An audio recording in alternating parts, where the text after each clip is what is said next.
Imagine you were trying to get to this castle to save the princess or just get the castle or whatever it is, right? Imagine that castle, instead of just having one moat around it, it had 100 moats around it. Basically, if you don't know, a moat is essentially, back in medieval days, people would like dig up these holes. So then when you're trying to get to a castle to raid it, you have to run down into this divot and then try and like run up. So it'd be like getting uphill and it would tire you out and it will like stop you from getting to the castle. And they would also put like traps and spikes in there and stuff. Now imagine if there were 100 people trying to get to this castle. There's gonna be a lot of competition, right? So let's say you go through the first moat and you come out of the first moat. Now there's going to be less people left. Somebody's gonna like look at the first moat and he's gonna be like, nah, this isn't worth it. So probably about like 90% of them have already quit, right? Like let's say it was 1,000 people or whatever. So you've got however many people are left, 10% of people left. After the next moat, 9% people left.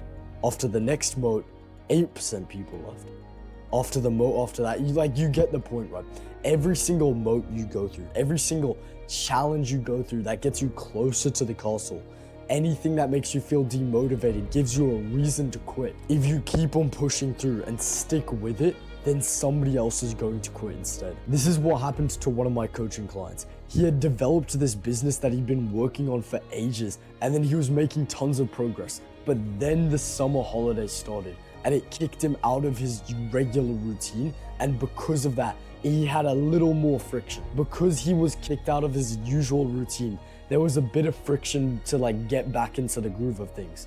And then that's when he quit. The exact same thing happened to one of my friends. Once he moved houses, even though he was gaining tons of traction in his business, once he moved houses, he lost all of his progress and he just stopped. He just quit. It's because of that tiny little bit of friction that stops you from doing what you want to do. Because keep in mind, there are people who want what you want. There are people who want to get to the same castle you do.